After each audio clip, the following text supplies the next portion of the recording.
नमस्कार एमपी, मैं हूं आपकी अपनी दोस्त डॉक्टर निष्ठा और तहे दिल से स्वागत है आप सभी का आपके अपने फेवरेट प्रोग्राम नमस्कार एमपी में। दोस्तों, ये हमारा सजीव फोन इन कार्यक्रम है और आप हमसे रूबरू भी हो सकते हैं। दोस्तों, ज़िंदगी बेहद ही खूबसूरत है, बशर्त है कि एक ख्वाब होना चाहिए, एक सपना होना चाहिए और एक खूबसूरत शुरुआत होनी चाहिए। ऐसी ही शुरुआत हम हर दिन एक नए एपिसोड में करते हैं नमस्कार एमपी के। जी हाँ दोस्तों, ये कार्यक्रम आपके लिए है, आपका है और आपसे ही है। और जैसे कि मैंने प्रोग्राम के स्टार्टिंग में बताया कि ये सजीव फ़ोन इन कार्यक्रम है, तो आप हमें कॉल भी कर सकते हैं, हमसे संपर्क भी कर सकते हैं। तो इसके लिए मैं आपको नंबर बताना चाहूँगी जिस पे आप हमें कॉल कर सकते हैं 0755-266-0049। जी हाँ, मैं नंबर एक बार और रिपीट करती हूँ 0755, ये हमारा भोपाल का STD कोड है 266-0049। और आप हमें निःशुल्क नंबर पर भी कॉल कर सकते हैं जो कि हमारा टोल फ्री नंबर है। नंबर है 1800-233-0040। जी हाँ दोस्तों, जैसा कि इस कार्यक्रम में हम हर बार आपके लिए एक नए मेहमान से आपकी मुलाकात करवाते हैं, नए विषयों पे हम बातचीत करते हैं और आपको पर्यटन पर भी लेके चलते हैं। तो ये बहुत ही खूबसूरत प्रोग्राम है, इसको ज़रूर देखिए। सोमवार से शुक्रवार 12 से 1 ये हमारा सजीव लाइव फोन इन कार्यक्रम है। हमें कॉल करिए और आप अपने सवाल जवाब भी पूछ सकते हैं। दोस्तों, जैसे कि हम हर दिन की खूबसूरत शुरुआत करते हैं भगवान का नाम लेके और सबसे पहले देखते हैं कैलेंडर जिसमें हम देखते हैं तारीख। तो आज हम देखते हैं आज की तारीख।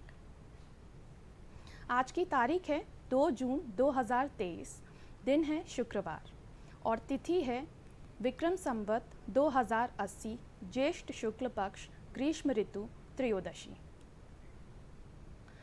दोस्तों, खूबसूरत शुरुआत के लिए अच्छे सपने भी देखने बहुत ज़रूरी हैं अगर आपको ज़िंदगी में आगे बढ़ना है, और खूबसूरत सपनों के लिए हम देखते हैं अच्छे विचार।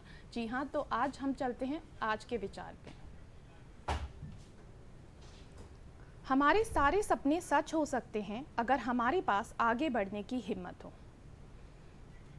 जी हाँ दोस्तों, अगर हम आगे बढ़ने की हिम्मत रखें और ज़िंदगी में कुछ करना चाहें, वो जज्बा हो हम में, तो हम हर चीज़ हासिल कर सकते हैं।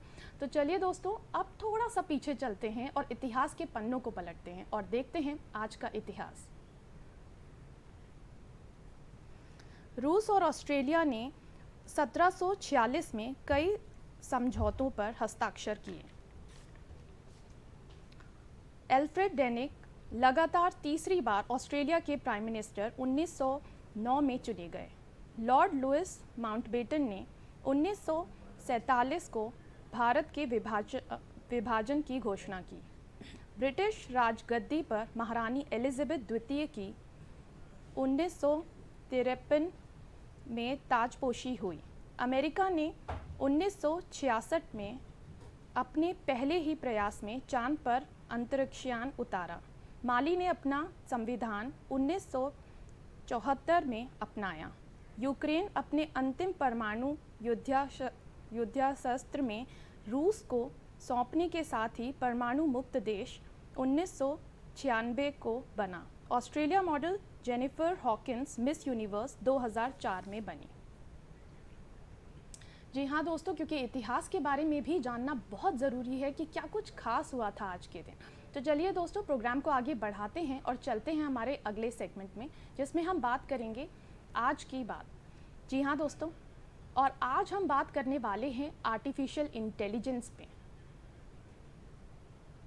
आर्टिफिशियल इंटेलिजेंस में क्या कुछ फ्यूचर है, कैसे स्टूडेंट्स अपने आप को तैयार कर सकते हैं, इसका क्या स्कोप है, इन सब की जानकारी देने के लिए हमारे पास यहाँ पे स्टूडियो में मौजूद है हमारे एक्सपर्ट रघु जी। आपका बहुत बहुत स्वागत है तहे दिल से हमारे इस शो पे।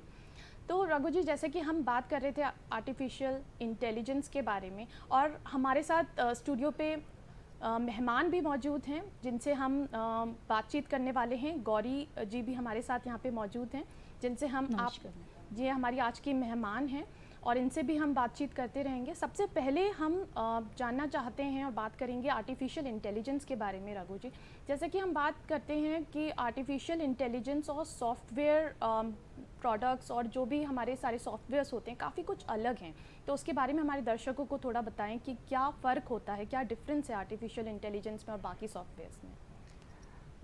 जी हाँ, ये बहुत इम्पॉर्टेंट क्वेश्चन है। इसको समझना चाहिए हमारे आज के युवाओं को, ख़ास तौर से जो अब आगे आने वाले कुछ सालों में जॉब करना चाहते हैं, करियर स्टार्ट करना चाहते हैं।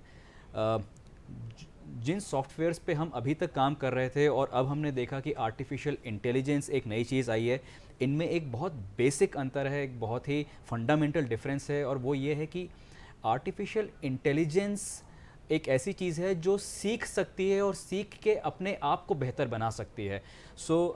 मान लीजिए आर्टिफिशियल इंटेलिजेंस को आपने बताया कि कैसे एक प्रॉफिट एंड लॉस स्टेटमेंट बनाया जाता है किसी कंपनी के लिए। हो सकता है पहली बार में वो चीज़ गलत रिजल्ट प्रोड्यूस करे, लेकिन आर्टिफिशियल इंटेलिजेंस के अंदर ये ताकत है कि वो सीख सीख के अपने आप को परफेक्ट बना सकता है, और यही चीज़ उसको एक साधारण सॉफ्टवेयर से बहुत अलग और बहुत ज़्यादा केपेबल बनाती है। जी, बिल्कुल, बिल्कुल आपने बहुत खूबसूरती से हमारे दर्शकों को यहाँ पे बताया। और एक चीज़ और ज़हन में मेरी आती है रघु जी, आए दिन जैसे हम हाल ही में खबरें पढ़ते रहते हैं कि आर्टिफिशियल इंटेलिजेंस बहुत कुछ कर सकती है, तो ज़हन में ये सवाल भी आता है, क्या ये ह्यूमन को भी रिप्लेस कर सकती हैं, एम्प्लॉयज़ को भी रिप्लेस कर सकती हैं, या बहुत सारे ऐसे काम हैं जो रिप्लेस हो सकते हैं? उसके बारे में हमारे दर्शकों को कुछ बताएँ। ज़रूर, चूँकि हम एक बहुत ही पावरफुल टूल के बारे में बात कर रहे हैं, सो जब भी इतिहास में पावरफुल टूल्स ह्यूमैनिटी को, मानव जाति को मिले हैं, तो उसने बहुत सारे जॉब्स को हटाया है, बहुत सारे जॉब्स के आउटपुट को बहुत अच्छा बनाया है, और बहुत सारे नए तरह के जॉब्स को क्रिएट किया है। चूँकि आपका सवाल है कि क्या ये आर्टिफिशियल इंटेलिजेंस को जॉब्स को हटा भी सकता है, रिप्लेस कर सकता है? जी बिल्कुल, ऐसा हो सकता है, और हमारे आज के युवाओं को ये समझना बहुत ज़रूरी है कि आर्टिफिशियल इंटेलिजेंस के ऊपर वो नज़र रखें, ये देखें कि उनके आगे आने वाले जो वो जिस करियर के बारे में सोच रहे हैं उसके ऊपर एआई क्या इम्पैक्ट डाल रहा है। बिल्कुल संभव है एआई ह्यूमंस को हटा दे, खास तौर से सर्विसेज सेक्टर में ये ज़रूर पॉसिबल है। मैन्युफैक्चरिंग में ये धीरे से आएगा, बट आज ही पिछले 6 महीने से जब से चैट जीपीटी लॉन्च हुआ है, तब से ये चीज़ संभव दिख रही है कि सर्विसेज सेक्टर में सबसे पहले जॉब रिप्लेसमेंट्स आएंगी। बिल्कुल रघु जी, जैसे आपने यहाँ पे हमारे दर्शकों को बताया, चैट जीपीटी ने भी काफ़ी सारी चीज़ें रिप्लेस कर दी हैं, चाहे कंटेंट क्रिएशन के जॉब्स हों, या आप हर चीज़ का सवाल, हर चीज़ का जवाब आपसे दे देती है चैट जीपीटी। तो ये जो टेक्नोलॉजी आ रही है, मैं कहीं पढ़ रही थी कि ये जो ब्लू कॉलर्स जॉब हमारे होते हैं, स्पेशली मैनुअल काम जो भी लोग करते हैं एम्प्लॉयज़, उनका जॉब सबसे पहले जाने वाला है, फिर वाइट कॉलर वाले जाएंगे जो कोडिंग लैंग्वेज और सॉफ्टवेयर लैंग्वेजेस पे काम करते हैं, और ऐसे धीरे धीरे बहुत सारे जॉब रिप्लेस हो जाएंगे।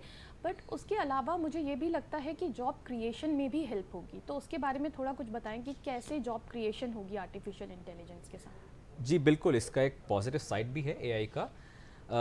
हालांकि इस वक्त ये तो क्लियर है कि अभी तक जो जॉब्स एग्जिस्टिंग हैं उनमें से कौन कौन से ऐसे जॉब्स हैं जिनके ऊपर एआई का बहुत ज़्यादा इम्पैक्ट है, और या तो वो रिप्लेस हो सकते हैं या बहुत उनमें चेंज आ सकता है।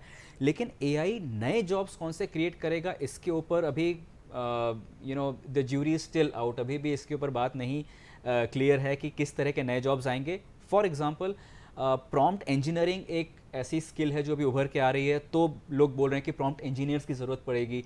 मेडिकल क्षेत्र में अलग प्रॉम्प्ट इंजीनियर्स की ज़रूरत पड़ेगी, पर्यटन या हॉस्पिटैलिटी या other kind of her services के स्पेशलिस्ट प्रॉम्प्ट इंजीनियर्स की ज़रूरत पड़ सकती है। बट ये सिर्फ एक उदाहरण है, ऐसे और भी उदाहरण आ सकते हैं। जैसे पर्सनली मुझे ऐसा लगता है कि ह्यूमन गार्ड रेल्स एक ऐसा हो सकता है कि एआई ने जो आउटपुट प्रोड्यूस किया है, एक इंसान उसको बैठ के देखे कि उसमें कुछ ऑब्जेक्शनेबल तो नहीं है बिफोर इट गोज आउट। ये भी एक जॉब आ सकती है, but this is very early to say. जी बिल्कुल, क्योंकि मुझे ये लगता है कि अगर आप चैट जीपीटी में भी कुछ डाल रहे हैं अपने क्वेश्चन, तो आपको प्रॉम्प्ट होना बहुत ज़रूरी है। आपको सवाल पूछने भी करेक्ट तरीके से आने चाहिए। अगर आप कुछ भी सवाल पूछेंगे तो आपको ज़रूरी नहीं है कि एआई एप्ट आंसर ही देंगी, तो उसके लिए आप में ये अवेयरनेस होनी बहुत ज़रूरी है कि किस तरीके से आप सवाल पूछें और प्रॉम्प्टनेस से। बिल्कुल रघु जी, एक सवाल और यहाँ पे हम आपसे पूछना चाहेंगे कि स्टूडेंट्स अपने आप को कैसे तैयार करें इस एआई की दुनिया में, एआई एमएल में, जब बहुत सारे जॉब्स जा रहे हैं, रिप्लेस हो रहे हैं, तो स्टूडेंट्स के लिए क्या गाइडेंस है? बिल्कुल। हर स्टूडेंट ये देख सकता है कि वो किस इंडस्ट्री में अपना जॉब बनाने जा रहा है। अगर वो कंस्ट्रक्शन साइड या मैन्युफैक्चरिंग साइड या ट्रांसपोर्ट साइड की इंडस्ट्री में जा रहे हैं, ट्रांसपोर्ट इंडस्ट्री में जा रहे हैं, तो वहाँ पे एआई का इम्पैक्ट अभी कुछ टाइम बाद आएगा, एक्सपर्ट्स का ऐसा मानना है। और ये मैं जो फैक्ट्स हैं, ये गोल्डमैन सैक्स की एक रिपोर्ट है। गोल्डमैन सैक्स दुनिया की one of the leading investment banking companies है और फाइनेंशियल सर्विसेज में भी ये लीडर्स हैं। तो इन्होंने एक रिपोर्ट अभी हाल ही में पब्लिश करी थी जिसमें उन्होंने बताया था सबसे बड़ी बात जो उन्होंने कही थी कि आगे आने वाले कुछ सालों में 300 मिलियन से भी ज़्यादा यानी 30 करोड़ से भी ज़्यादा जो जॉब्स हैं वो अफेक्ट होंगे एआई से। उसमें उन्होंने बताया था कि जो सर्विसेज सेक्टर के जॉब हैं, जैसे अभी आपने एग्जांपल लिया कंटेंट क्रिएशन हो या ग्राफिक डिज़ाइनिंग हो या जितने भी ऐसे काम है जिसमें सिर्फ दिमाग का इस्तेमाल होता है, वो सबसे पहले इम्पैक्ट होंगे। और ऐसे काम जहाँ पे बहुत ज़्यादा ह्यूमन वर्क इन्वॉल्व है, जैसे कि कंस्ट्रक्शन हो गया या ट्रांसपोर्ट हो गया, वो बाद में इम्पैक्ट होंगे। तो स्टूडेंट्स देख सकते हैं कि उनका करियर किस दिशा में बन रहा है। अगर वो ऐसे इंडस्ट्रीज़ में जा रहे हैं जहाँ प्योरली ब्रेन वर्क है, ख़ास तौर से मैं लॉ के स्टूडेंट्स को ये बोलना चाहूँगा कि उस रिपोर्ट में ऑफिस एडमिनिस्ट्रेशन एंड लॉ, ये दो ऐसी फील्ड्स के बारे में बताया गया था जिसमें सबसे ज़्यादा ह्यूमन रिप्लेस्ड बाय एआई होने के चांसेस हैं। तो आप देखिए और आपको ही स्टडी करना पड़ेगा कि एआई आपके फील्ड में क्या कर रहा है। अपने आप को कटिंग एज बना के रखिए। फाइनली एक टिप देना चाहूँगा स्टूडेंट्स को, एआई से अपने करियर को सेफ रखने के लिए आपको एआई और टेक्नोलॉजी को अपना दोस्त बनाना पड़ेगा। You can not be on the fighting end, you have to be on the side of AI and technology. So दो चीज़ों पे ख्याल रखिए। पहला, क्या आप अपने आप को इंटरनेट का यूज़ करके ट्रेन कर सकते हैं, स्किल डेवलपमेंट कर सकते हैं without depending upon any college और स्कूल और कोचिंग इंस्टीट्यूट। ये self learning through internet most important skill, क्योंकि आपको अपने करियर में ऐसा दसियों बार करना पड़ेगा। दूसरा, आपकी ऑनलाइन रेपुटेशन बहुत स्ट्रांग रखिए सो दैट कोई करियर अपॉर्चुनिटी है तो आपको ऑनलाइन देख के पहचान के ढूंढ सके। और भी चीज़ें हो सकती हैं बट हम कभी डिटेल में चर्चा करेंगे। बिल्कुल बिल्कुल, आपने बहुत खूबसूरती से हमारे दर्शकों को यहाँ पे समझाया रघु जी कि कैसे अपने आप को अपडेट करें और टेक्नोलॉजी के साथ ही आपको चलना पड़ेगा, और उससे जितनी तेज़ी से टेक्नोलॉजी बढ़ रही है आपको भी सीखते जाना पड़ेगा और आगे बढ़ते जाना पड़ेगा। जी हाँ, एक सवाल और हम यहाँ पे आपसे जानना चाहेंगे रघु जी, ऐसी कौन सी ऐसी चीज़ है जो एआई नहीं कर सकती आज की डेट में, जो आपको लगता है? क्योंकि मुझे ये लगता है कि एआई हर चीज़ कर सकती है, एवरीथिंग इज़ पॉसिबल। तो कुछ ऐसी चीज़ होगी जो एआई नहीं कर सकती और जो ह्यूमन इंटेलेक्ट अभी भी कर सकती है और वही हमारी पावर है, उसके बारे में कुछ बताएं। बहुत ही अच्छा क्वेश्चन है निष्ठा जी। हालांकि ये जो मेरा सवाल है आज से 3 से 4 साल के अंदर ये गलत भी प्रूव हो सकता है। So maybe for the next 3, 4 और 5 ईयर्स एआई जो है वो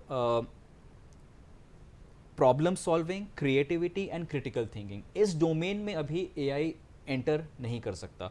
हम क्रिएटिविटी को बहुत साधारण शब्दों में समझते हैं कि अच्छी ड्राइंग, पेंटिंग बनाना या कुछ नया बनाना, वो तो अब एआई कर रहा है, हम उसकी बात नहीं कर रहे। Creativity is applying innovative solutions to some problems और सम यूज केसेस। ये अभी एआई नहीं सीख पाया है या सीखने में समय है उसको। सो ये सबसे बड़ी ताकत बन सकती है किसी भी प्रोफेशनल के लिए, अगर वो क्रिटिकल एनालिसिस अच्छे से कर सकता है, अगर वो क्रिएटिव थिंकिंग कर सकता है, जैसे हम out of the box thinking या बहुत सारे नामों से जानते हैं, और प्रॉब्लम सॉल्विंग की नज़र और स्किल उसके पास है। इसको एजुकेशन की दुनिया में 4 C's भी कहा जाता है, critical thinking, creativity, communication and collaboration. अगर स्टूडेंट्स इस चीज़ को सुन रहे हैं, दर्शकों में स्टूडेंट्स हैं, तो प्लीज़ ध्यान रखें, अगर ये 4 C's आप सीखते हैं, कैसे भी जैसे सीख सकते हैं आप सीखें, ये आपके करियर में बहुत काम आएगा और एआई अभी इसको टच नहीं कर पा रहा है। बिल्कुल, ये बहुत ही खूबसूरती से आपने बताया कि आप और क्या नई चीज़ें सीख सकते हैं एआई से और कैसे अपने आप को टेक्नोलॉजिकली अपडेट कर सकते हैं। ये स्टूडेंट्स के लिए बहुत अच्छी इन्फॉर्मेशन है जो आपने शेयर करी है। और मुझे ऐसा लगता है कि कम्युनिकेशन स्किल्स जो हैं या प्रॉब्लम सॉल्विंग, जैसे कि आपने बताया, ये वाली स्किल्स ये ह्यूमन स्किल्स ही हैं। ये आपको डील करना पड़ेगा अपनी सिचुएशन पे, क्योंकि एआई एज अ मशीन बता सकता है, पर आप क्योंकि उस जर्नी से जा रहे हैं तो आप बेटर आंसर कर सकते हैं, एड्रेस कर सकते हैं अपनी प्रॉब्लम्स को। बिल्कुल रघु जी, एक सवाल और हम यहाँ पे आपसे जानना चाहेंगे। जैसे कि हम आर्टिफिशियल इंटेलिजेंस के बारे में बातें करते हैं और इसके बहुत सारे नेगेटिव साइड इफ़ेक्ट्स भी हैं आजकल, जैसे प्रोजेक्ट सेकंड्स में बन जाते हैं स्टूडेंट्स के और बहुत सारा प्लेगरिज्म हो जाता है। तो उसके बारे में हमारे दर्शकों को कुछ बताएं कि उसे कैसे अवॉइड करें या क्या और साइड इफ़ेक्ट्स हैं एआई से। ये एक बहुत ही हॉट टॉपिक बन चुका है एजुकेशन के सर्कल्स में कि बच्चे मिनटों के अंदर अपना पूरी थीसिस, पूरा ऐसे और इवन पूरी की पूरी किताब आप मिनटों में बनवा सकते हैं अगर आपने सही प्रॉम्प्ट एआई को दिए हुए हैं। सो बहुत सारी यूनिवर्सिटीज़ में एआई को बैन किया जा रहा है, बहुत सारी दूसरी यूनिवर्सिटीज़ है जहाँ पे एआई को एनकरेज किया जा रहा है, लेकिन वहाँ पे स्टूडेंट्स को ये कंडीशन दी जाती है कि आप एआई से ज़रूर बनवाएं, लेकिन जो जो भी प्रॉम्प्ट्स आपने एआई को दिए ये कंटेंट जनरेट कराने के लिए, वो आप साथ में लिख के दें और ड्यू क्रेडिट्स दें कि आपने कौन सा पार्ट जो है वो एआई से बनवाया है। अगर स्टूडेंट ऐसा करते हैं तो हम बोलेंगे कि उन्होंने प्लेजरिज्म नहीं किया, अदरवाइज यस बहुत बड़ी प्रॉब्लम है प्लेजरिज्म की, जो कि पहले भी थी, इंटरनेट पे कॉपी पेस्ट करते ही थे बच्चे, लेकिन आज एआई ने उस चीज़ को बहुत आसान और बहुत क्विक बना दिया है। सो ये डिबेट अभी कुछ टाइम तक चलती रहेगी और जो सही सॉल्यूशन है वो धीरे धीरे इमर्ज होगा। बिल्कुल, क्योंकि हाल ही में हम देखते भी रहते हैं स्टूडेंट्स प्रोजेक्ट्स हो चाहे असाइनमेंट्स हो, सेकंड्स में किताबें तक लिख देते हैं Yes. और बहुत सारी चीज़ें पॉसिबल हैं विद चैट जीपीटी और भी बहुत सारे एआई प्लेटफॉर्म्स हैं, आप फ़ोटोज़ तक निकाल सकते हैं, हर चीज़ एआई से पॉसिबल है। तो ऐसे में रघु जी एक सवाल और जहन में आता है कि अगर हम बात करते हैं एआई के बारे में, तो फ्यूचर क्या है? आपको क्या लगता है हमारे देश का फ्यूचर क्या होने वाला है? क्या हर चीज़ आज की डेट में जैसे हम देखते हैं पॉसिबल है एआई से, ड्रोन्स आ गए हैं, रोबोटिक्स आ गए हैं, हर चीज़ सेकंड्स में होती है, तो आप फ्यूचर को कैसे देखते हैं हमारे देश का? निष्ठा जी, ये बहुत ही सीरियस क्वेश्चन है और मैं तहे दिल से चाहता हूँ कि हमारे इंडिया के जितने भी एक्सपर्ट्स हैं, गवर्नमेंट हैं, अथॉरिटीज़ हैं, एजुकेशन सिस्टम हैं, वो अब थोड़ा फोकस करें एआई के ऊपर, क्योंकि दुनिया के टॉप एक्सपर्ट्स का कहना है कि एआई जितना इम्पैक्ट मानव जाति पे डाल सकता है या उसने डालना शुरू कर दिया है, उतना आज तक किसी भी टेक्नोलॉजी ने, वो इलेक्ट्रिसिटी रहा हो या कोई भी टेक्नोलॉजी रही हो, स्टीम इंजन्स रहे हो, कोई भी टेक्नोलॉजी, उसने इतना बड़ा इम्पैक्ट नहीं डाला है जितना एआई डाल सकता है। सो बहुत ज़रूरी है कि एआई कौन कौन से सेक्टर्स में जॉब्स को ख़त्म कर रहा है, कौन कौन से सेक्टर्स में इंसान की प्रोडक्टिविटी को अच्छा कर रहा है और कौन से नए सेक्टर्स निकल के आ सकते हैं एआई की वजह से, इसकी एक बहुत ही डिटेल स्टडी करवाई जाए। और ये स्टडी हम जैसे इंडिविजुअल एक्सपर्ट्स नहीं कर सकते, this has to be very well funded studies from this side of government, और इसको इमीडिएटली करने की ज़रूरत है। मतलब ये अगर कुछ हफ्तों में स्टार्ट हो जाए तो बहुत अच्छी बात है, इतना ज़्यादा एआई की प्रगति का स्पीड है। सबसे पहले तो ये करना ज़रूरी है गवर्नमेंट की तरफ से, और इसको जल्दी से जल्दी कैरियर एस्पिरेंट्स तक पहुंचाया जाए कि अपनी स्किल डेवलपमेंट आप इन गाइडलाइंस के हिसाब से करें। फॉर एग्जांपल मैं लॉ के स्टूडेंट्स का एग्जांपल आपको दे रहा था। इस वक्त एआई अगर सबसे ज़्यादा किसी के इम्पैक्ट डाल रहा है तो वो है लीगल के ऊपर, because it can replace even the best of lawyers. Why it can do so आज के प्रोग्राम में हम नहीं डिस्कस कर सकते, वो अब लॉ के स्टूडेंट्स गूगल पे जाके देख सकते हैं, harvey.ai जैसे कुछ प्लेटफॉर्म्स है जिसके ऊपर आप बहुत कुछ सर्च कर सकते हैं। But this is the thought process that needs to be there in our authorities to really see the future of India, helped by AI and not, hampered by AI, I would say. बिल्कुल, एक सवाल और मैं आपसे पूछना चाहूँगी रघु जी, जैसे कि एआई के बहुत सारे बेनिफिट्स भी हैं, हमने डिस्कस किया, और स्टूडेंट्स के लिए तो मुझे लगता है ख़ास तौर पे बेनिफिट है कि आप जॉब अपॉर्चुनिटी सर्च कर सकते हैं, ये वाले जितने प्लेटफॉर्म्स हैं, चाहे चैट जीपीटी, आप अपना रिज्यूमे बिल्डअप कर सकते हैं, कवर लेटर्स बना सकते हैं। तो उसके बारे में हमारे दर्शकों को बताएं कि स्टूडेंट्स कैसे इसे यूज़ करके अपनी जॉब अपॉर्चुनिटीज़ क्रिएट कर सकते हैं। जी बिल्कुल, आप एआई को एक एक्सपर्ट माने, किसी भी क्षेत्र का एक्सपर्ट एआई है, क्योंकि उसने इंटरनेट पे मौजूद जितना भी डेटा था उससे सीख लिया है, और इसलिए आप एग्रीकल्चर हो, चाहे करियर हो, रेज्यूमे बिल्डिंग हो और थीसिस राइटिंग हो, इट नोज़। अब अगर आप जैसा एग्जांपल अभी निष्ठा जी ने दिया कि रेज्यूमे बनवाना चाहते हैं उससे, मैं यहाँ पे आपको थोड़ा सा रोकना चाहूँगी रघु जी, क्योंकि हमारे साथ यहाँ पे जुड़ गए हैं देवेंद्र दुबे जी, जिनसे हम अभी बात करने वाले हैं, और हम उनसे बात करने वाले हैं हमारे गौरव दिवस के बारे में, जो हमारा गौरव महोत्सव यहाँ पे चल रहा है, फूड फेस्टिवल। तो कैसा वहाँ पे एक्सपीरियंस है, क्या कुछ नया हो रहा है, चलिए उनसे कनेक्ट करते हैं और बात करते हैं गौरव जी से। गौरव जी, बहुत बहुत स्वागत है आपका हमारे शो में। देवेंद्र जी, बहुत बहुत स्वागत है आपका। धन्यवाद जी गौरव जी, जैसे कि आप यहाँ पे हैं फूड फेस्टिवल में, तो हम आपसे जानना चाहेंगे क्या कुछ नया हो रहा है वहाँ पे, क्या आपका एक्सपीरियंस है, क्या कुछ चल रहा है वहाँ पे, थोड़ा हमारे दर्शकों को बताएं। सर, मैं देवेंद्र दुबे हूँ, मैं फूड सेफ्टी डिपार्टमेंट को बिलोंग करता हूँ। ये जो गौरव दिवस हेलो, क्या मेरी आवाज आ रही है? हाँ जी, बिल्कुल आपकी आवाज़ आ रही है, आपकी आवाज़ आ रही है देवेंद्र जी। हाँ जी। गौरव दिवस जो 1 जून को मनाया जाता है, तो डिस्ट्रिक्ट एडमिनिस्ट्रेशन की तरफ से बहुत अलग अलग तरह के कार्यक्रम यहाँ पर आयोजित किए जा रहे हैं। उसमें एक बड़ा महत्वपूर्ण कार्यक्रम है, बिटन मार्केट में फूड फेस्टिवल, 5 दिवसीय फूड फेस्टिवल है, जो 31 तारीख से 4 तारीख तक चलेगा। इसमें भोपाल के जो डिशेज हैं, सिग्नेचर डिशेज हैं, साथ में जो यहाँ पे वेल नोन ब्रांड्स हैं, उन्होंने अपने अपने स्टॉल्स लगाए हुए हैं और अपने जो फूड आइटम्स बनाते हैं, जो सभी भोपाल में निवासी हैं उनके खानों को पसंद करते हैं, वो अपनी चीज़ों को ऑफर कर रहे हैं। इसके साथ साथ क्योंकि ये 2023 का जो वर्ष है, ये इंटरनेशनल मिलेट ईयर है। यूनाइटेड नेशंस ने भारत के कहने पर इस मिलेट को प्रमोट करने के लिए इस पूरे साल भर में मिलेट के बारे में जनता को जानकारी मिले और उसके सेवन को बढ़ावा मिले, इस उद्देश्य से इस वर्ष को मिलेट वर्ष घोषित किया है। इसलिए मिलेट डे हम मनाते हैं, मिलेट मेला हम मनाते हैं जी। इसमें 3 तारीख को इसी फूड फेस्टिवल का जो वेन्यू है, इसमें मिलेट के व्यंजनों की प्रदर्शनी ज्यादा की जाएगी और इसमें मिलेट के जो डिशेस हैं वो कैसे बनाए जाते हैं, साथ साथ कैसे कितने टेस्टी हो सकते हैं कि हमारे जो बच्चे हैं और यंग जनरेशन है वो भी मिलेट के डिशेस को स्वाद लेकर खा सकते हैं और अपना सकते हैं अपने रूटीन में। ये हमारा उद्देश्य है। बिल्कुल देवेंद्र जी, बहुत खूबसूरती से आपने हमारे दर्शकों को बताया। एक सवाल और हम आपसे जानना चाहेंगे यहाँ पे कि क्या रिस्पांस आ रहा है इस फूड फेस्टिवल में, कैसा रिस्पांस है वहाँ पे लोगों का?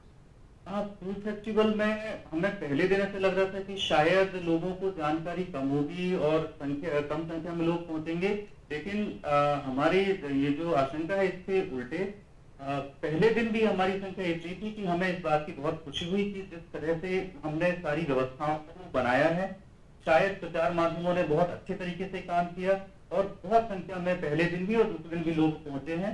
और हम उम्मीद करेंगे कि ये 5 दिन, बल्कि सैटरडे और संडे को इसीलिए शामिल किया है 5 दिनों में कि सैटरडे और संडे 2 ऐसे दिन होते हैं जिसमें लोगों को थोड़ी सी व्यस्तताओं से थोड़ा सा निजात मिलता है, तो लोग हम उम्मीद ये करेंगे कि आएंगे और लाभ उठाएंगे। बिल्कुल देवेंद्र जी, एक सवाल और हम आपसे यहाँ पे जानना चाहेंगे। जैसे कि बहुत सारे हमारे दर्शक यहाँ पे देख रहे होंगे जिनका मन भी होगा इस फूड फेस्टिवल में आने का, तो क्या कुछ खास है यहाँ पे देखने के लिए और ये कब से कब तक चलेगा, उसके बारे में थोड़ा हमारे दर्शकों को बताएं। देखिए, सबसे पहले तो ये 31 तारीख से शुरू हुआ है, 31 मई से जी, और ये 4 तारीख तक चलेगा। इसकी जो टाइमिंग है वो 6:30 बजे शाम से रात में 11 बजे तक है। इसमें मिलेट के फूड, मैंने कहा कि हम मिलेट के फूड को प्रमोट कर रहे हैं और बहुत अच्छी बात यह है कि मिलेट हो सकता है ट्रेडिशन से बाहर हो गए हैं, लेकिन जब मिलेट से किसी चीज को बनाया जाता है उसका प्रेजेंटेशन इतना अच्छा होता है, आप सोचते हैं कि बेकरी बन सकता है, उसे चाइनीज डिशेज उससे बन सकते हैं। तो ऐसे बहुत सारे स्टॉल्स हैं जो इन सब चीजों को ऑफर कर रहे हैं। साथ में जो जिन दुकानों को आप अच्छे से जानते हैं, जिन होटल्स को आप जानते हैं, जिन सभी भोपाल के सभी प्रमुख होटल एंड रेस्टोरेंट, उन्होंने खुद का अपना स्टॉल यहाँ पे खोला हुआ है। आप Gagar Manohar, Sagar garage, Sharma Vishnu, Indian coffee house, जिनसे हम फ्रीक्वेंटली हम जो जाते हैं, वो सभी वहाँ पे आपको एक ही जगह पर आप बिल्कुल नेक टू नेक अगल बगल की दुकानें लेके आपको वहाँ पे मिल जाएंगी। जी बिल्कुल, उम्मीद है आपको बहुत मज़ा आ रहा होगा फूड फेस्टिवल में। देवेंद्र जी, बहुत बहुत शुक्रिया आपका ये सारी जानकारी के लिए, तहे दिल से शुक्रिया हमारे साथ कनेक्ट होने के लिए। Thank you madam. बिल्कुल दोस्तों, अब हम चर्चा को फिर जारी करते हैं, रुक करते हैं रघु जी पे। जैसा कि रघु जी हम बात कर रहे थे स्टूडेंट्स के बारे में कि वो चैट जीपीटी और इनको कैसे यूज़ कर सकते हैं रेज्यूमे डेवलपमेंट और उन सब में, उन हमारे दर्शकों को कुछ बताएं। ज़रूर। जैसा मैंने कहा कि आप चैट जीपीटी को एक एक्सपर्ट मान सकते हैं और उससे किसी भी तरह के क्वेश्चंस आप पूछ सकते हैं। अगर हम रेज्यूमे बिल्ड करने का ही एग्जांपल लें, आपने अपने रेज्यूमे में जो भी डिटेल्स लिखे हैं, you enter into the chat prompt of chat GPT और उसको बताइए कि अभी जो मैंने आपको दिया है वो मेरा रेज्यूमे है, मैं अपने करियर में ये बनना चाहता हूँ और इस रेज्यूमे में आपको जो भी लगता है आप सजेस्ट कीजिए। So obviously this has to go in English right now, लेकिन बहुत जल्दी AI जो है वो सभी भाषाओं में आपसे इंटरेक्ट कर पाएगा। सो इसके रिस्पॉन्स में चैट जीपीटी आपको काफ़ी सारी चीज़ें बता सकता है, इम्प्रूवमेंट ज़रूर सजेस्ट कर सकता है। हालांकि इसका मतलब ये नहीं है कि जो चैट जीपीटी ने बताया वो अभी सही है। AI के साथ एक बहुत बड़ी प्रॉब्लम अभी है जिसको आपको समझना ज़रूरी है, हेल्यूसिनेशन की, यानी कि ऐसे फैक्ट्स को बना के प्रस्तुत कर देना जो कि होते ही नहीं हैं। सो ये AI की प्रॉब्लम है और ये धीरे धीरे इम्प्रूव हो रही है। सो जो भी रिस्पॉन्स AI की तरफ से आता है आपको उसको क्रॉस चेक करना ज़रूरी है। आंख बंद करके आप उसको या तो यूज़ ना कर लें या अपने असाइनमेंट में सबमिट ना कर दें, अदरवाइज़ कुछ बैड सरप्राइजेस भी हो सकते हैं। बिल्कुल, जैसा कि आपने हमारे दर्शकों को बताया, बैड सरप्राइजेस भी हो सकते हैं। आप कंप्लीटली रिलाई नहीं कर सकते because it's a machine learning platform, AI artificial intelligence है आखिरकार, हम ह्यूमंस जैसे नहीं सोच सकती है। बिल्कुल, एक सवाल और हम आपसे पूछना चाहेंगे रघु जी, जैसे कि हम बात करते हैं स्टूडेंट्स को कितना बेनिफिट मिल सकता है, कहीं ना कहीं एल्डर्स भी इससे कुछ लाभ उठा सकते हैं जो ऑलरेडी काम कर रहे हैं या अपने जॉब्स पे हैं, उसके बारे में हमारे दर्शकों को कुछ बताएं। ये बात तो तय है कि AI आज हर इंसान की लाइफ में जी। बहुत इम्पॉर्टेंट इम्पैक्ट डाल सकता है। वो इम्पैक्ट अच्छा बुरा दोनों हो सकता है। हम जी। अच्छे इम्पैक्ट की बात करें, जी। सो जो एल्डर्स या तो वो अभी अपने जॉब में हैं, वो डेफिनेटली AI का इस्तेमाल अपने जॉब को बेहतर करने के लिए कर सकते हैं। उनको थोड़ा सा प्रॉम्प्ट इंजीनियरिंग की दिशा में आगे बढ़ना पड़ेगा। हालांकि सुन के बहुत भारी शब्द लगता है प्रॉम्प्ट इंजीनियरिंग, मतलब कुछ बहुत सीखना होगा, ऐसा कुछ नहीं है। किसी भी इंटेलिजेंट इंसान से सवाल पूछने का तरीका या सलीका है प्रॉम्प्ट इंजीनियरिंग, जी।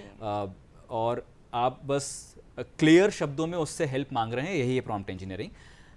सो ये कोई भी प्रोफेशनल कर सकता है, किसी भी फील्ड का प्रोफेशनल AI से मदद ले सकता है। और बहुत सारे AI प्लेटफॉर्म्स हैं, हम बार बार चैट जीपीटी का नाम लेते ज़रूर हैं, लेकिन वो सिर्फ एक चैट प्लेटफॉर्म, एक AI प्लेटफॉर्म है जो जिसके माध्यम से आप AI की मदद ले सकते हैं। अदरवाइज़ ऐसे बहुत सारे AI प्लेटफॉर्म्स हैं। जो लोग आज जॉब में नहीं भी हैं, जो हमारे रिटायर्ड प्रोफेशनल्स हैं, वो भी AI की मदद से नई स्किल डेवलप कर सकते हैं। जैसे कि एक ह्यूमन टीचर उनको हमेशा के लिए मिल गया हो और उनसे वो वैसे ही इंटरेक्ट कर सकते हैं बिना कोई प्रायर टेक्नोलॉजी के नॉलेज के, जैसे कोई दोस्त उनके सामने बैठा हो। सो वो भी नई स्किल सीख के कुछ नया काम कर सकते हैं। AI का ये बहुत बड़ा साइड हाँ इफेक्ट जी। हो सकता है लाइफ लॉन्ग लर्निंग के जी। दिशा में। जी बिल्कुल, आप बहुत कुछ सीख भी सकते हैं, स्किल्स भी डेवलप कर सकते हैं।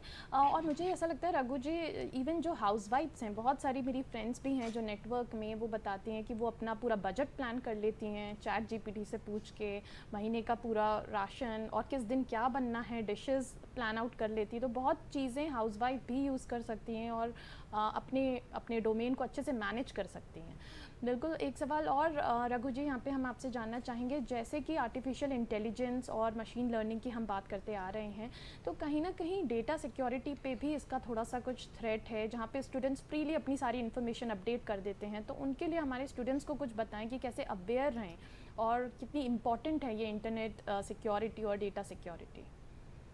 Right, so my dear students, जो आपकी प्राइवेसी है वो आपके हाथों में ही है। ज़रूर अभी चैट जीपीटी एक ऐसी कंपनी द्वारा लॉन्च किया गया है जो लगता है कि एक रिस्पॉन्सिबल है, बड़ी कंपनी है, वेल फंडेड कंपनी है, ओपन AI जो उसकी पेरेंट कंपनी है। और हम ये अज्यूम कर सकते हैं कि उन्होंने शायद डेटा प्राइवेसी के लिए सारे सेफगार्ड्स, सारे स्टैंडर्ड्स लगा के रखे होंगे, बट ये सिर्फ हमारा अजम्पशन ही हो सकता है। हम गारंटी से नहीं बोल सकते कि जो जानकारी आप चैट जीपीटी में डाल रहे हैं अपने बारे में वो कितनी सेफ़ है, या वो कंपनी खुद उसका क्या कभी दुरुपयोग करेगी नहीं करेगी, हम गारंटी से नहीं बोल सकते। इसीलिए आप ख्याल रखें ऐसी कोई भी जानकारी जिससे आपकी सेफ्टी या आपके परिवार की सेफ्टी पे कुछ भी असर पड़ सकता है, उसको आप बिल्कुल भी किसी भी AI प्लेटफॉर्म को ना दें या इंटरनेट पे कहीं भी ना रखें। मतलब AI प्लेटफॉर्म तो दूर की बात है, उसके बारे में हम फेसबुक पोस्ट या इंस्टाग्राम पोस्ट भी जो करते हैं वो भी बिल्कुल ना करें। So this is the general rule which also applies to AI। जी बिल्कुल, आपकी प्राइवेसी आपको खुद अलर्ट होना पड़ेगा, इन्फॉर्म्ड होना पड़ेगा और अवेयरनेस आपके पास होनी बहुत ज़रूरी है। बहुत खूबसूरती से आपने हमारे दर्शकों को शेयर किया। Thank you so much Raghu ji, तहे दिल से शुक्रिया हमारे शो पे आने का और हमारे दर्शकों से शेयर करने का। प्लेजर, थैंक यू, नमस्ते। चलिए दोस्तों, अब हम चलते हैं अगले सेगमेंट पे। जैसा कि कार्यक्रम की शुरुआत में हमने कहा था, हम आपको यहाँ पे घुमाते भी हैं, आपको सैर पे लेके चलते हैं नीमच में।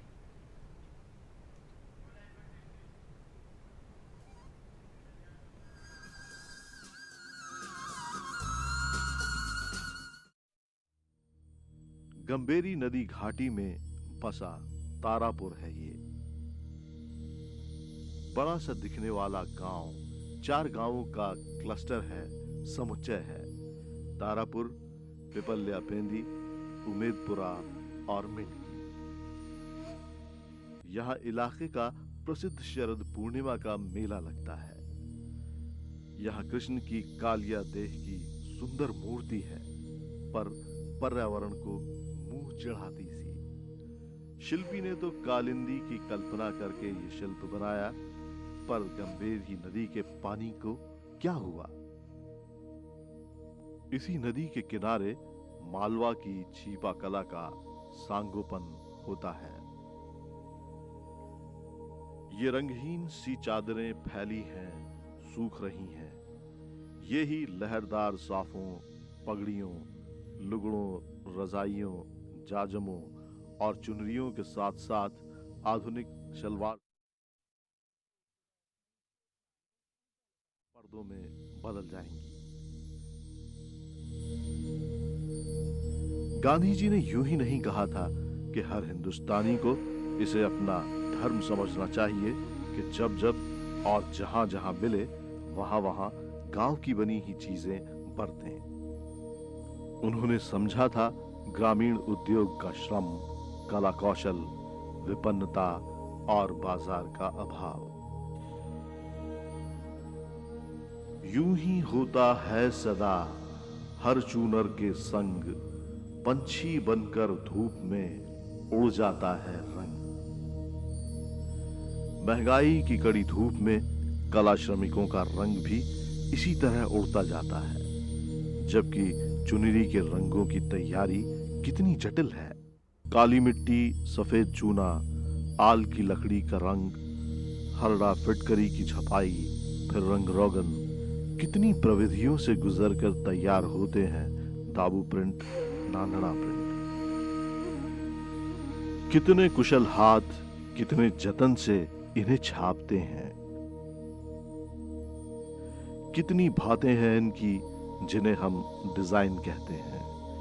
कितनी सांगीतिक लय और गति से ये अवतरित होते जाते हैं वस्त्रों पर जीवन के रंगों की तरह, जैसे सूने जीवन में उत्सवों के रंग भर जाए। लगता है ये दाबू कला का केंद्र नहीं, रसरंग और राग का मेला है। कितने अनुभवी हाथ, कितने कोमल हाथ, किस बारीकी से सृजन करते हैं उन परिरूपों का जिन पर मोहित होते हैं हम। इसमें स्त्री पुरुष का श्रम, हिंदू मुसलमान का श्रम भिन्न नहीं है। श्रम बस श्रम है। उसे किसी भी संकीर्ण परिधि में बांधना गलत होगा। कोई भिन्न पहचान बताना गलत होगा।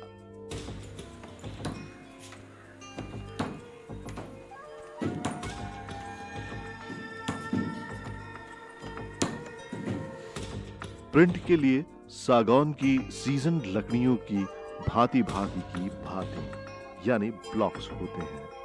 पहले उन्हें मालवा में ही तैयार किया जाता था, अब छापे भिजवाकर इन्हें गुजरात के पीथापुर और राजस्थान के जयपुर, जोधपुर से तैयार करवाकर मंगवाया जाता है।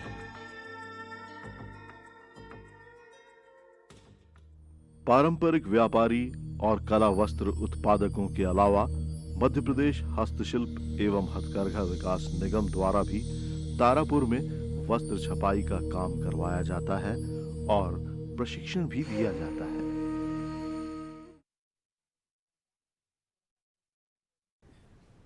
बिल्कुल दोस्तों, एक बार फिर आप सभी का स्वागत है तहे दिल से। और चलते हैं हम प्रोग्राम के अगले सेगमेंट में, जिसमें हम आपकी मुलाकात करवाने वाले हैं हमारे आज के मेहमान से। और हमारी आज की मेहमान हैं गौरी खोते जी। बहुत बहुत स्वागत है आपका तहे दिल से गौरी जी। थैंक यू सो मच हमारे शो पे आने के लिए। सबसे पहले गौरी जी, हमारे दर्शकों को अपने बारे में थोड़ा सा कुछ बताएं। मैं डॉक्टर गौरी खोटे, एमकॉम PhD हूँ मैं, और पिछले 10 सालों से एज अ विजिटिंग प्रोफेसर और गेस्ट फैकल्टी के रूप में डिफरेंट कॉलेजेस में जाती रही हूँ। और जब समय मिलता है तो अपनी हॉबी के लिए काम करती हूँ। अभी मेरी छुट्टियाँ चल रही हैं कॉलेज की। मैं भोपाल में एक्स्ट्रल कॉलेज से जुड़े हुए हैं। इसके अलावा जैसे मेरी क्लासेस कंप्लीट हो जाती हैं एक्स्ट्रल कॉलेज में, कुछ समय मैंने Hamidia college arts and commerce college में भी पढ़ाया है, देन कुछ समय मैंने BU बरकतुल्लाह यूनिवर्सिटी में भी पढ़ाया है, और अभी वापस मैं एक्स्ट्रल कॉलेज से जुड़ी हुई हूँ। बिल्कुल, आप कॉलेज में पढ़ाती हैं। इसके साथ ही मैंने आपके बारे में ये भी सुना है आपको बहुत सारे सम्मान मिले हैं, बहुत सारे अचीवमेंट्स हैं आपके। थोड़े से हमारे दर्शकों को अपने अचीवमेंट्स के बारे में बताएं। बिल्कुल बिल्कुल, मेरी हॉबी रही है शुरू से। मुझे ऐसा लगता है लाइफ में आप छोटे छोटे स्टेप्स लेते रहें तो पलट के जब देखते हैं तो बहुत कुछ अचीव कर सकते हैं या अचीव कर चुके होते हैं।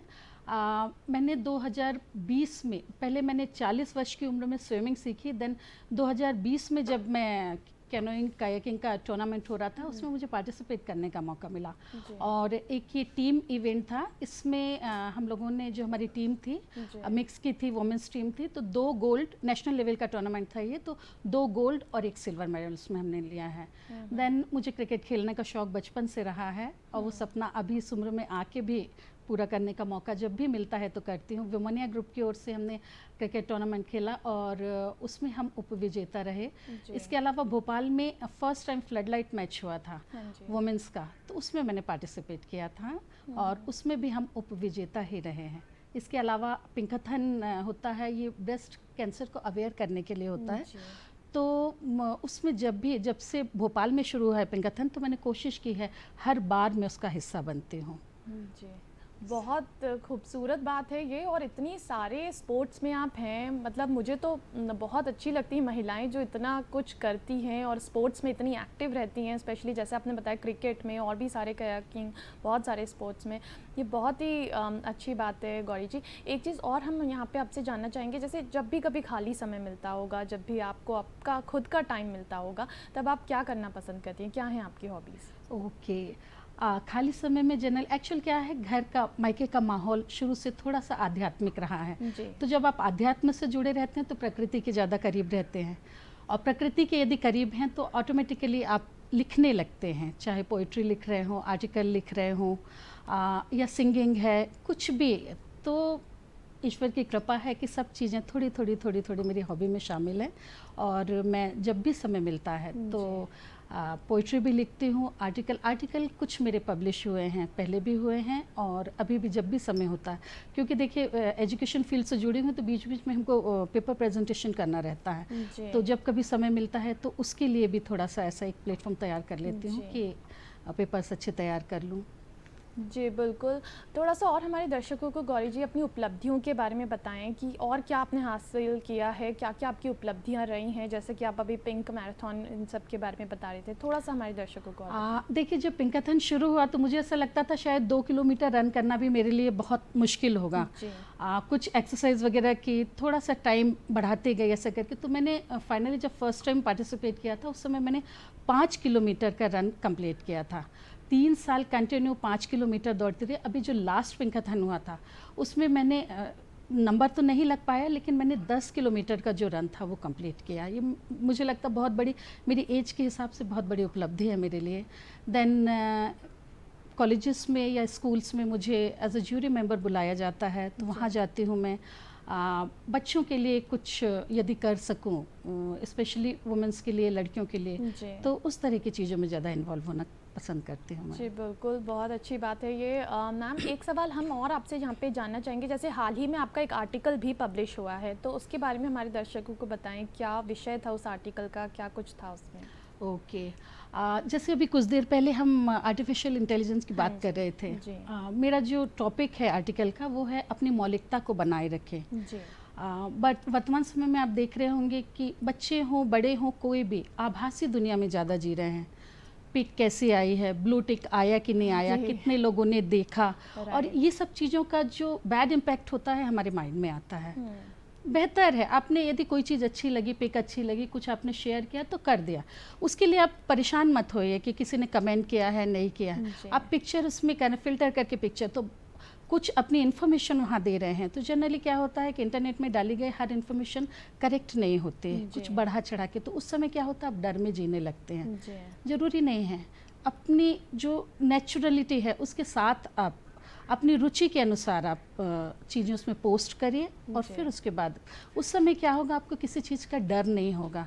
और लोगों को फेस करने में आपको परेशानी नहीं होगी। बहुत अच्छे से आप जो चीज़ें मेरा मानना है कि आप अपनी कहानी के हीरो होते हैं, है ना। जी, बिल्कुल। और बच्चे हैं जो आपको देखकर बड़े हो रहे हैं, हाँ जी। आपका अनुसरण कर रहे हैं, तो जितना नेचुरल बिहेवियर आपका घर में रहेगा वैसे ही समाज का निर्माण आप आगे जाके कर पाएंगे। जी, बिल्कुल। बहुत खूबसूरत बात है ये गौरी जी, मैम, जो आपने हम सभी दर्शकों से शेयर करी कि आपको जितना नेचुरल रहें, जितना नेचर के पास रहें और नेचुरल बिहेवियर में रहें, उतना ही बेस्ट है। बिल्कुल। बिल्कुल। जैसे मैम आप बता रही थी स्टार्टिंग में कि आपकी हॉबी है और आप लिखते भी हैं बहुत कुछ, तो जब हम साहित्य की बात करेंगे तो हमारे दर्शक ज़रूर आपसे कुछ ना कुछ सुनना भी चाहेंगे, तो हमारे दर्शकों को कुछ सुनाएं। बिल्कुल बिल्कुल। मैं एक्चुअल छोटी छोटी बहुत सरल शब्दों में पोइट्री लिखती हूँ जी। और सब पर लिखती हूँ, पर जनरली मैं कोशिश करती हूँ, हस्बैंड वाइफ के बीच जोक्स बहुत सुनने आते हैं, जी। लोग कमेंट, वो सरकास्टिक कमेंट्स ना करके मैं कुछ छोटा छोटा सा ऐसा कि मन को भाए और रिश्तों की गरिमा भी बनी रहे। एक कुछ समय पहले मैंने लिखी थी, वो पोयम आप लोगों के साथ जी, शेयर कर रही बिल्कुल। हूँ, है ना। सुनो सुनो, हम अपने जीवन में बीच की राह चुन लाएंगे, जो मन को भाएगा उसे साथ लाएंगे और जो तकलीफ़ दे उसे पीछे छोड़ आएंगे। कुछ अच्छी आदतें तुम्हारी और मेरी मिलाकर, कुछ अच्छी आदतें तुम्हारी और मेरी मिलाकर अपने जीवन की गाड़ी दौड़ाएंगे। सुनो, हम अपने जीवन में बीच की राह चुन लाएंगे। दोनों के विचारों के बीच तालमेल बैठाना हो, मसलन यदि मुझे घूमना पसंद है और तुम्हें घर में ठहरना, तो कभी हम घूमेंगे, कभी घर में ठहर जाएंगे। सुनो, हम अपने जीवन में बीच की राह चुन लाएंगे। तुम्हें चाइनीज़ पसंद है, खाने की बहुत प्रॉब्लम होती है लेडीज़, क्या बनाएं, है ना। तो तुम्हें चाइनीज़ पसंद है और मुझे ठेठ देसी स्वाद, तो कभी हम नूडल्स और कभी लिट्टी चोखा बनाएंगे। बहुत अच्छी, बहुत खूबसूरत। सुनो, हम अपने जीवन में बीच की राह चुन जी लाएंगे। जी, बिल्कुल मैम। एक सवाल और हम यहाँ पे, जैसे आपने इतनी खूबसूरत और इतनी अच्छी कविता हमारे दर्शकों को सुनाई, एक सवाल हम और आपसे जानना चाहेंगे, जब आप ये सब लिखती हैं तो कैसे आप इंस्पायर हुई, किस चीज़ ने आपको मोटिवेट किया लिखने के लिए? लिखती तो मैं शुरू से ही थी, पर एक चीज़ होती है कि आपके आसपास का एटमॉस्फेयर कैसा है वो जी, डिपेंड करता है। जी। मेरे हस्बैंड बहुत सपोर्टिव हैं। मेरे मूड के अनुसार यदि मुझे कुछ किसी चीज़ का ऐसा फील हो रहा है, मुझे एंजाइटी फील हो रही है या कुछ जी। ऐसा, तो बहुत सपोर्ट रहता है। तो जब कभी मैं लिखती हूँ तो पहले लिखने के बाद कविता या आर्टिकल इन्हें ही पढ़ाती हूँ जी। और बहुत इंस्पायर करते हैं। बच्चे मेरे बहुत इंस्पायर करते हैं। मेरी मदर इन लॉ, मतलब मैं मायके से आई हूँ तो ससुराल में भी मुझे मायके के जैसा माहौल ही मिला है, तो मेरी रुचियाँ इसलिए बढ़ती ही गई हैं, रुकी नहीं है उसे। बिल्कुल मैम। और बहुत सारी प्रॉब्लम्स भी आपने फेस करी होंगी जब आपने लिखना स्टार्ट किया था, तो कुछ हमारे दर्शकों को उसके बारे में बताएं, क्या कुछ संघर्ष रहा, कैसे किन प्रॉब्लम्स को आपने फेस किया और आगे बढ़ी? देखिए, संघर्ष को जीतना ही जीवन है। जी। और जब कभी आप जैसे लिखते हैं, है ना, लिख रहे हैं और लिखना मैं बताई हूँ कि प्रकृति के जितने ज़्यादा करीब रहेंगे आप। कई बार मैंने सनराइज़ पे, सनसेट पे भी कुछ कुछ लिखा है, तो कोशिश अलसुबह उठ के थोड़ा सा जैसे सनराइज़ हो रहा है तो उस समय खड़े होना, देखना। और संघर्ष की बात आप जब कर रहे हैं तो कई बार होता है आप 20 पेज लिख लेते हैं और एक भी पेज से संतुष्ट नहीं होते हैं, कहीं ना कहीं किसी चीज़ से सिमिलर लगता है तो वो पेज ये होता है। प्लस मैं एक्चुअल सोशल एक्टिविटीज़ से भी जुड़ी रही हूँ, तो मेंटल असाइलम कभी जाना होता है, कभी वृद्धाश्रम जाना होता है, और इस तरह की चीज़ों में जब आप जुड़ते हैं तो ऑटोमेटिकली आपकी राइटिंग शुरू हो जाती है। वो स्थितियाँ जो देखती हूँ, कोशिश करती हूँ, जैसे वृद्धाश्रम में क्या होता है, कोशिश करती हूँ कि फेस्टिवल के टाइम उनके पास जाएं, क्योंकि उनका अतीत जो है कहीं ना कहीं वो चीज़ें छूटी हैं उनसे, तो वो थोड़ा सा आपका 1 घंटे का प्रेजेंस उनमें स्फूर्ति भर देता है। मेंटल असाइलम जाते हैं तो उनकी जो रिक्वायरमेंट है, बच्चे आके जिस तरह से लिपटते हैं और बोलने की कोशिश करते हैं, हम सब चीज़ें उनकी नहीं समझ पाते हैं, पर जो मुझे इंस्पिरेशन मिलता है या मिला है वो ऐसी जगह जाकर ही बिल्कुल मिला मैम, है। ये बहुत ही खूबसूरत बात है कि आप इतना कुछ करती हैं, सोशल वर्क भी करते हैं और जैसे कि आप बता रही थी कि आप गाने की भी शौकीन हैं, आप गाना भी गाती हैं, तो कुछ हमारे दर्शकों को सुनाएंगे आप? गाने का शौक है, लेकिन गाना गाना जैसे बोलूँ मैं हस्बैंड को देखकर गाना गाना शुरू करी हूँ। बहुत अच्छे सिंगर हैं, बहुत अच्छा गाते हैं, और शुरू में तो मैं थोड़ा सा हेजिटेट होती थी, जैसे आजकल कराओके एक ऐसा सिस्टम आ गया है कि आप घर में म्यूजिशियन के बिना भी प्रैक्टिस कर सकते हैं, कर सकते, तो मुझे बराबर इन्होंने कम से कम अभी 20-25 गाने ऐसे हैं कि इन्होंने कुछ ड्यूएट हैं, कुछ सिंगल हैं, तो वो हम तैयार कर चुके हैं। बिल्कुल, ऐसा कुछ है जो आप हमारे दर्शकों को सुनाना चाहेंगी? मैं एक छोटा सा सॉन्ग है मुकद्दर का सिकंदर का जी। मुझे बहुत पसंद है, मेरे दिल के बहुत करीब है, जी। वो गाना मैं आप लोगों के साथ शेयर करती हूँ।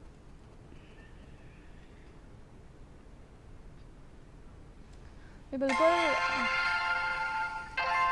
जैसा कि मैम हमारे दर्शकों को भी गाना सुनाने वाली हैं, तो मुझे ये लगता है इसके बाद हम और भी आपसे कविता भी सुनेंगे। जी मैम।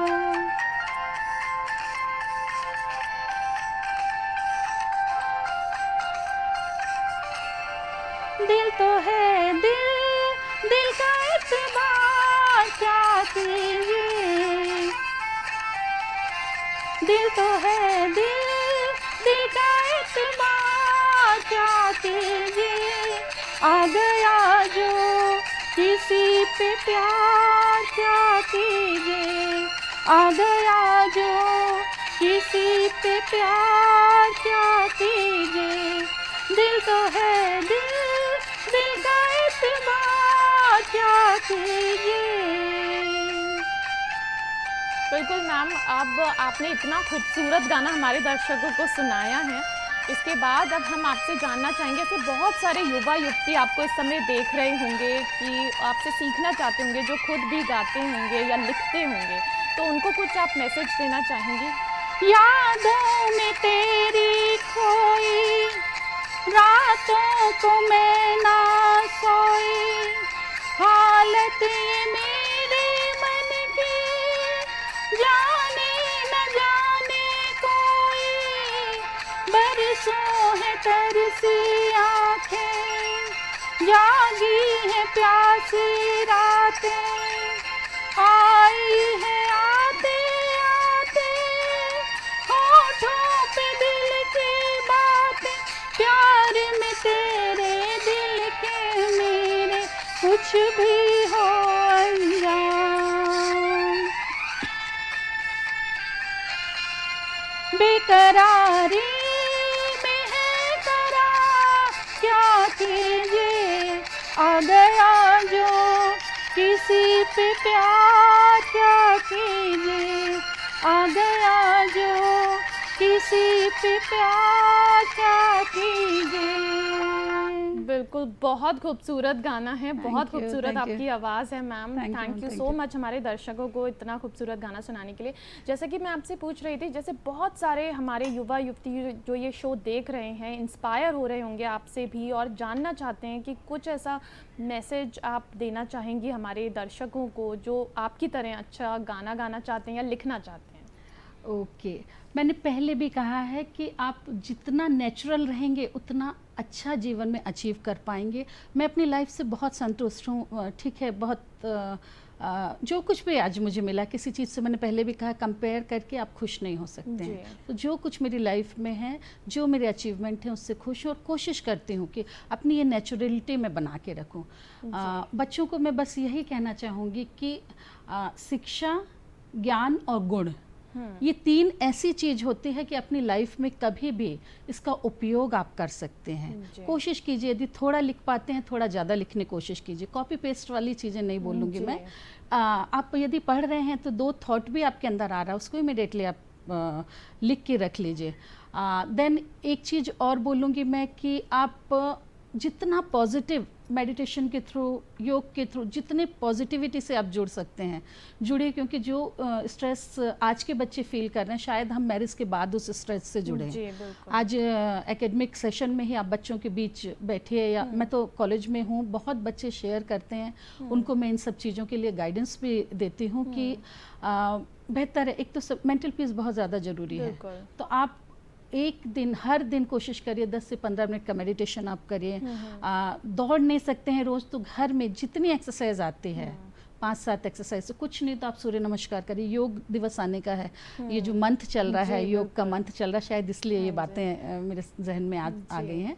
तो योग दिवस आने का है, कोशिश करिए, संकल्प लीजिए, छोटे संकल्प लीजिए, 2 दिन का, 5 दिन का संकल्प लीजिए कि मैं ये चीज़ करूँगा या मैं ये लिखूँगी। हर दिन आप 2 नए लोग, नए दोस्त बनाइए। ये सब चीज़ें आपके जीवन में बहुत उत्साह और उमंग भरती हैं। बिल्कुल, बहुत खूबसूरत बात है। नए दोस्त बनाएं, आप संकल्प लें योगा करने का। और जैसे कि आपने बताया योग दिवस भी आ रहा है और मैं आपके बारे में और भी कुछ जान रही थी मैम, तो हमें पता चला है कि आप कुकिंग का भी शौक रखती हैं और योगा भी बहुत करती हैं। तो उसके बारे में हमारे दर्शकों को थोड़ा बताएं, क्या कुछ नया बनाती हैं आप और क्या आपकी फेवरेट डिशेज़ हैं, उसके बारे में। बिल्कुल, एक्चुअल क्या है, रायपुर में थी तो छोटे सेशंस लेती थी मैं इसके। IBC 24 में मैंने कुछ शूट्स भी किए हैं इसके। और मुझे सिंपल खाने के अलावा मुझे ऐसा लगता है कोई भी चीज़ थोड़ा सा आप ट्विस्ट कर दें उसे तो कुछ नया बन जाता है और बच्चे पसंद करने लगते हैं। जैसे लोग लड्डू बनाते हैं, मैंने ड्राई फ्रूट करके उसमें चॉकलेट ऐड करके और जेम्स से उसको करके इस तरह से। और जैसे डोसा वगैरह बनाते हैं तो डोसा में मैं वैरायटी करती हूँ। प्लस पाव भाजी बना रहे हैं तो सिंपल पाव भाजी ना करके आप उसमें कुछ चीज़ और ये सब चीज़ें नेचुरल फूड में जैसे अपन शक्कर का प्रयोग करते हैं वो ना करके आप गुड़ उसमें छोटी, यदि आप कुकिंग कर रहे हैं तो आप इतनी सारी वैरायटी एक ही चीज़, दाल जैसे आप घर में मम्मी बनाते होंगे, दाल बना रहे हैं तो दाल 10 तरह से तड़के मार के उसको एक नया रूप दे सकते हैं। उसके अलावा मुझे कुकिंग का शौक इसलिए भी, वेज नॉन वेज, मेरे हस्बैंड नॉन वेजिटेरियन, मैरिज के पहले तो मैं वेज ही थी, वेजिटेरियन ही थी, टोटल वेज फूड लेती थी, लेकिन ये नॉन वेजिटेरियन थे तो मैंने नॉन वेजिटेरियन की इतनी सारी वेराइटी सीख ली है। चिकन टिक्का, चिकन मसाला, चिकन चिली, चिकन लॉलीपॉप, जो भी आप बोलें मैं आपको बिल्कुल मैरिनेशन का जो टाइम होता उसके अलावा मैं रेडी करके आपको दे सकती हूं। और मैम थोड़ा हमारे दर्शकों को योगा के बारे में भी बताएं कि आप कैसे अभ्यास करती हैं और दर्शकों को क्या एडवाइस देना चाहेंगी जो बिगनर्स हैं कि कैसे स्टार्ट करें और क्या कुछ करें। बिल्कुल बिल्कुल, मैंने अभी इसके पहले भी योग की बात आपसे की। कॉलेज में मैं सेशन लेती हूँ और योगा से बच्चों को इंट्रोड्यूस कराती हूँ। मैं अपने लिए बता रही हूँ कि सुबह 24 घंटे में कम से कम आधे से पौन घंटे ऐसा टाइम होता है कि जो मी टाइम कहा जाता है, मी टाइम में मैं योगा करना पसंद करती हूँ। और योगा में सूर्य नमस्कार एक ऐसी योग की क्रिया है कि यदि एक आप जो 24 राउंड का होता है, 12 एंड 12 का जो उसका होता है, तो वो 24 राउंड का यदि आप सूर्य नमस्कार कर लेते हैं तो आपके बॉडी के हर जॉइंट्स को आप मूव करने में सफल हो जाएंगे। देन पवन मुक्तासन होते हैं, कुछ स्ट्रेचिंग है, तो वो एक छोटी बिगिनर से उनके लिए मैं कहूँगी कि आप बहुत छोटी छोटी से, जैसे होल्ड करने की प्रोसेस होती है तो होल्ड करने की बजाय आप इमिडिएटली पवन मुक्तासन आप कर रहे हैं तो इमिडिएटली आप 2-2 3-3 करिए। खड़े होकर जो कुछ ताड़ासन होते हैं, तिरक ताड़ासन होते हैं, इससे आप स्टार्ट करिए। तो जैसे जैसे बॉडी में फ्लेक्सिबिलिटी आती जाएगी और आप योग के लिए अभ्यस्त आपका शरीर और मन दोनों होता जाएगा। बिल्कुल, योगा करना बहुत ज़रूरी है, जैसे कि मैम ने बताया कि आप सूर्य नमस्कार ज़रूर करें। इसके साथ ही ma'am thank you so much, तहे दिल से आपका स्वागत, आपका शुक्रिया अदा है कि आप हमारे शो पे आए, अपना कीमती वक्त हमें दिया। Thank you so much. Thank you so much ma'am, thank you so much. इसके साथ ही दोस्तों वक्त हो चला है आप सभी से अलविदा कहने का कि हम फिर मिलेंगे अगले एपिसोड में। अपनी दोस्त निष्ठा को दीजिए इजाज़त।